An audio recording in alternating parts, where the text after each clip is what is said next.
জীবনে এমন একটা দিন এলো যে নিজেকে চা করে খেতে হলো। চলো লাইক করে সব বলছি। কাল পিকনিকে প্রায় রাত 12টা পর্যন্ত থাকার কারণে সকালবেলায় ঘুম থেকে উঠেছিলাম 9টা 20 নাগাদ। তাই তাড়াতাড়ি করে ব্রাশ করে মুখ ধুয়ে মুখ মুছতে মুছতে মাকে বললাম, মা চা কোথায়? শেষ সময় মা বললো, দুপুরবেলায় চা খেয়ে কি করবে? ঠান্ডা পানি খেয়ে আবার ঘুমিয়ে পড়বা। কি ঠান্ডা পানি? না না, আমি নিজেই চা বানিয়ে খেতে পারবো। তাই বুক ভরা কষ্ট নিয়ে আমি নিজেই চা বানাতে চলে গেলাম। এমনিতেই ছোটখাটো এক্সপিরিয়েন্স আমার রয়েছে। তাই পরিমাণ মতো পানি, পরিমাণ মতো চিনি, হাফ চামচ চাপাতি পানিতে এবং হাফ চামচ চাপাতি মেঝেতে। মেঝের চাপাতিটা না দিলে চাই টেস্ট হবে না। কোনো সময় যদি চা বানাও মেঝেতে 1 চামচ চাপাতি দিও, কিন্তু বাড়ি থেকে মার খেলে দোষটা কিন্তু আমার নয়।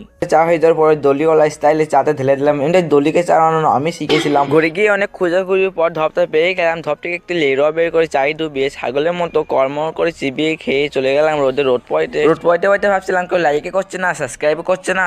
এই সময় দেখলাম মা শুধু শুধু আমাকেই বকছে, সূর্যও তো এখনো ঘুমিয়ে আছে। গুড মর্নিং, লাইক করে সাবস্ক্রাইব এবং ফলো